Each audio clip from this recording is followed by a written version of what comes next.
저 이 시간 성경책을 꺼내서 민수기 14장 8절 말씀 보도록 할게요. 오늘의 말씀은 민수기 14장 8절입니다. 성경책 없는 친구들은 옆에 있는 화면을 보고 함께 읽도록 하겠습니다. 준비 시작하면 읽을게요. 준비 시작! 여호와께서 우리에게 자비를 베푸신다면 우리를 그 땅으로 인도하실 것입니다. 젖과 꿀이 넘쳐 흐를 만큼 비옥한 그 땅을 우리에게 주실 것입니다. 민수기 14장 8절 말씀. 아멘. 우리 제목도 한번 읽어보겠습니다. 시작! 믿음의 렌즈를 착용하라. 믿음의 렌즈를 착용하라 라는 제목으로 오늘 하나님 말씀 나누도록 하겠습니다. 어떤 렌즈를 끼는지에 따라서 세상이 다르게 보여요. 빨간색 렌즈를 끼면 빨간색이 보이고요, 파란색 렌즈를 끼면 파란색이 보이고요, 노란색 렌즈를 끼면 노란색으로 세상이 보입니다. 지금 이 그림은 스펀지밥과 깐깐징어가 같은 파란 하늘을 쳐다보면서 말하는 거예요. 스펀지밥이 말해요. 오늘따라 하늘이 너무 색깔박했네 라고 말하죠. 그러니까 깐깐징어가 말해요. 무슨 소리야? 샛노랗구만. 이들은 각자 자신 눈에 쓰여진 안경의 렌즈를 통해서 보여지는 색깔로 하늘의 색깔을 말하고 있다는 거예요. 이들은 각자 자신 눈에 쓰여진 안경 렌즈를 통해 보여지는 색깔로 하늘의 색을 판단하고 있죠. 우리도 마찬가지로 꽃 같은 것을 보더라도 우리는 우리가 어떤 렌즈를 끼고 있느냐에 따라서 우리가 하는 생각과 말과 행동이 달라진다는 사실을 배울 수 있어요. 그래서 우리는 우리가 살아가면서 어떤 렌즈를 가지고 살아가는가, 어떤 렌즈를 끼고 살아가는가가 정말 중요합니다. 그런데 오늘 성경은 우리에게도 렌즈가 필요하다고 이야기하거든요. 어떤 렌즈가 필요하다고 이야기하냐면요, 저를 따라하겠습니다. 믿음의 렌즈를 착용하라. 믿음의 렌즈를 착용하라는 거예요. 왜냐하면 우리가 살아가는 삶을 돌아보면 매일 똑같은 일, 때로는 새로운 일도 있긴 있지만 항상 반복적이고 자연적인 일들이 있기 때문에 이것들은 그냥 자연스럽게 이루어지는 줄 알고 있어요. 하지만 우리가 이때 믿음의 렌즈를 착용하고 이 자연적인 일들을 바라본다면 이 모든 것들도 바로 하나님께서 도우시고 하나님의 계획대로 움직이고 있다는 사실을 볼 수 있어요. 곧 우리가 어떤 렌즈를 착용하고 있는가는 우리의 생각과 말과 행동들을 결정한다는 거죠. 이스라엘 백성들은 드디어 40년 광야 생활을 마치고 하나님께서 약속하신 가나안 땅을 눈앞에 두고 있을 때였어요. 가나안 땅을 강 사이에 놓고 모세는 이스라엘의 12지파에서 각 지파마다 한 사람씩 정탐꾼을 세우게 했지요. 그리고 그 12명의 정탐꾼들을 가나안 땅 여리고로 보내려고 했어요. 여러분, 정탐꾼이 뭐 하는 사람일까요? 드러나지 않은 사실 따위를 몰래 살펴서 알아낸 사람이에요. 정탐꾼들은 이런 만연경을 가지고 적진에 있는 사람들이 무엇을 하고 있지? 그들은 몇 명이나 있지? 어떤 무기를 가지고 있지? 이런 것들을 살펴보는 사람이거든요. 지금 모세가 세운 12정탐꾼들은 가나안 땅의 사람들이 어떠한지, 그 땅은 어떠한 땅인지, 그리고 그 사람들은 어떤 무기를 가지고 있는지를 살펴보게 했어요. 그래서 이런 12명의 정탐꾼을 보냈고 그들이 돌아와서 오늘 보고하기를 시작해요. 10명의 정탐꾼들이 먼저 나와서 이야기해요. 저희가 가나안 땅을 정탐하고 왔는데 그 땅은 정말 하나님이 주신 젖과 꿀이 흐르는 땅이었습니다. 하지만 그 땅의 백성들은 네필린 사람들과 같이 매우 키가 크고 덩치도 커서 우리가 그 사람들 앞에 서면 마치 우리가 메뚜기처럼 작아 보일 거예요. 저희는 그 땅에 들어갈 수 없어요 라고 말하는 거예요. 이 소식을 듣고 이스라엘 사람들에게는요, 슬픔이 찾아왔어요. 왜냐하면 그토록 오랜 시간 기다렸던 약속의 땅인데 그 땅의 사람들이 너무 강해서 자신들이 차지할 수 없는 땅이라고 생각하니까 너무나도 슬픈 거예요. 그러나 이 소식을 들은 여호수아와 갈렙이 다음날 이스라엘 백성들 앞에서 옷을 찢으며 말하기 시작해요. 민수기 14장 8절에서 9절 말씀인데요, 한번 읽어볼까요? 시작! 여호와께서 우리에게 자비를 베푸신다면 우리를 그 땅으로 인도하실 것입니다. 젖과 꿀이 넘쳐 흐를 만큼 비옥한 그 땅을 우리에게 주실 것입니다. 여호와를 배반하지 마십시오. 그 땅의 백성을 두려워하지 마십시오. 그들은 우리의 밥이나 마찬가지입니다. 그들에게는 방벽이 없지만 우리에게는 여호와가 계십니다. 그들을 두려워하지 마십시오. 민수기 14장 8절에서 9절 말씀. 아멘. 뭐라고 말하는 거예요? 여호수아와 갈렙은 쉽게 말해서 그 땅을 차지할 수 있는 땅입니다 라고 말하는 거예요. 그들은요, 분명히 똑같은 곳, 똑같은 장소를 보고 왔어요. 같은 장소, 같은 시간, 같은 민족에게 다녀왔거든요. 그런데 그들에게 있어서 본 것 똑같은 거였어요. 그러나 그들은 왜 다른 보고를 하게 되었을까요? 그것은 바로 믿음의 차이였던 거예요. 여러분, 무엇이 보이세요? 같은 것을 보고 있지만 다른 것을 보이는 이유는 무엇 때문일까요? 나의 생각이 닿는 것까지만 생각할 수 있거든요.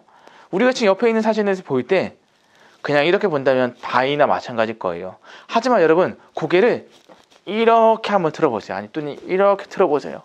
그런 다음에 이 그림을 보면 이 그림에 두 명의 사람이 보입니다. 엄마와 자녀가 보여요. 두 사람이요. 이처럼 우리가 더 큰 것들을 경험하지 못했고 우리의 생각이 한계가 있다는 거죠. 우리가 이 두 사람이 있다는 것을 보지 못했기 때문에 이 바꿔서 생각할 줄을 모르는 거예요. 바로 10명의 정탐꾼이 가나안 땅을 보고 그 땅을 차지할 수 없는 땅이라고 말한 것이 바로 그들은 하나님의 약속을 믿지 못한 믿음 없음 때문이었고요. 여호수아와 갈렙이 그 땅을 차지할 수 있는 땅이라고 말할 수 있던 것은 하나님의 약속의 말씀을 믿은 믿음 있음 때문이었어요. 바로 믿음의 렌즈를 끼고 보았느냐, 믿음의 렌즈를 끼지 않고 보았느냐에 따라서 같은 것을 보았더라도 느끼고 생각하고 말하는 것들이 달라지게 되었던 것이죠. 결국 보이지는 않지만 우리 삶에 큰 차이를 가져오는 것은 믿음이라는 사실이에요. 믿음이라는 것이 보이지는 않지만 우리의 행동과 선택들을 결정짓게 하죠. 그래서 믿음이라는 것은 저를 따라해 보겠습니다. 믿음은 해석이다. 믿음은 해석이에요. 해석이라는 게 뭐죠? 어떤 현상이나 행동, 글 따위를 의미를 이해하거나 판단함. 이 외국어로 된 글을 자기 나라의 말로 풀이함. 쉽게 말하면 이거죠. 이게 어떤 것인지를 판단하는 거예요. 유명한 이야기가 있어요. 옆에 있는 물을 보고 사람들이 말하죠.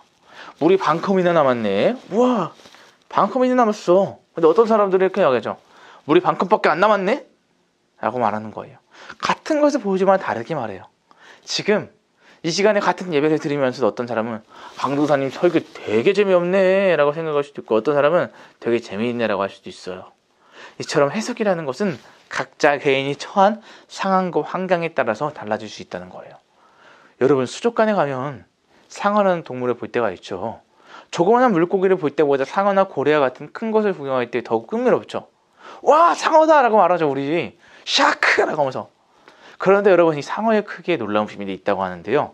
그것은 아주 작은 새끼 상어를 잡아 일정한 크기의 수족관에 가두어 놓으면 그 상어는 그 수족관에 활동하기에 알맞는 정도의 길이밖에 자라지 않는데요. 어떤 경우는 다 자란 상어의 길이가 15cm인 경우도 있대요. 그것은 결국 수족관의 크기가 상어의 성장에 영향을 미친다는 거예요. 그러나 그 상어를 바다에 풀어주면 어느 정도까지 자라는지 아세요? 2.5m에서 3m까지 자란다는 거예요. 결국 상어의 성장에 영향을 미치는 것은 환경이라고 해요. 사람도 마찬가지예요, 여러분. 어떤 환경에서 자랐느냐는 지식적으로, 육체적으로, 정서적으로 모든 부분에 영향을 미치는 거예요. 그러나 하나님의 사람은 어떤 상황에 있든 믿음이라는 렌즈를 가지고 있기 때문에 믿음의 눈으로 이 세상을 바라보면 두려울 것이 없는 것이죠. 하나님이 함께 하시면 뭐든지 할 수 있다는 믿음이 생기는 거예요. 그래서 여호수아와 갈렙은 믿음의 렌즈로 그 땅을 정탐했기에 그 땅은 차지할 수 있는 땅입니다. 하나님이 주신 땅입니다. 그들은 우리의 밥입니다. 라고 말할 수 있는 거예요.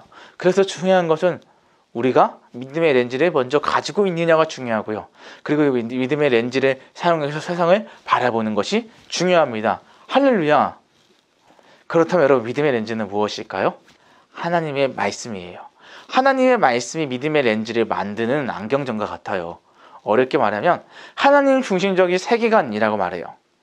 여러분, 말씀에서 하나님이 어떤 분이신지를 알고 하나님의 말씀을 기억하는 것, 그것을 마음속에 새기는 것은 믿음의 렌즈를 만드는 것 같아요. 말씀을 실천하는 것은 믿음의 렌즈를 착용하는 것 같죠.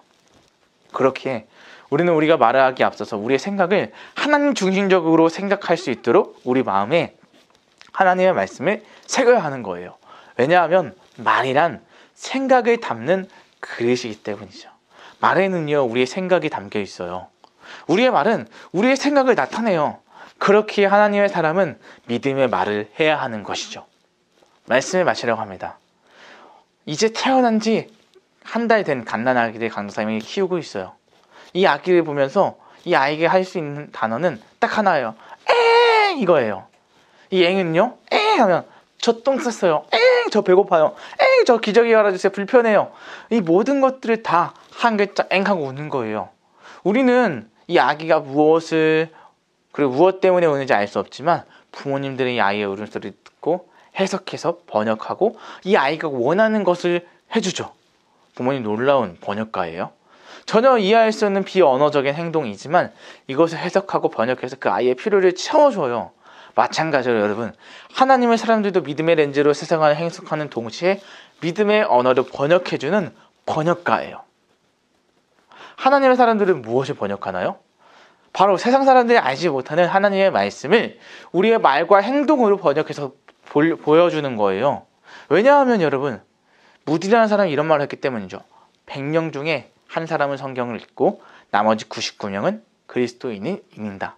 왜냐하면 여러분, 성경 읽는 사람들은 예수님 믿는 사람들인데 여러분 주변에 예수님 믿는 사람 많지 않잖아요.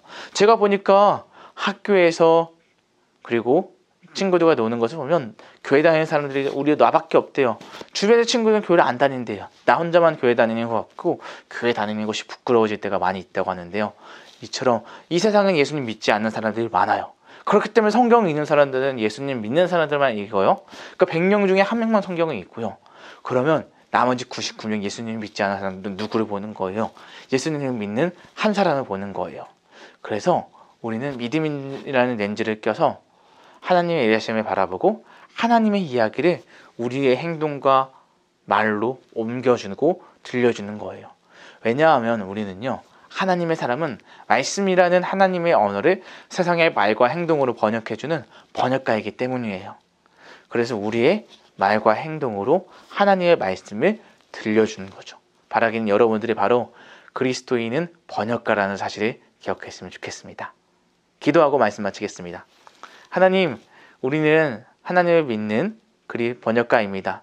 우리의 삶과 행동을 통하여서 하나님의 말씀을 번역해주는 삶을 우리가 살 수 있도록 도와주시옵시고, 우리 때문에 하나님의 말씀이 다르게 해석되고 다르게 이해되지 않도록 우리가 바른 말과 바른 행동으로 살아갈 수 있도록 인도하여 주세요.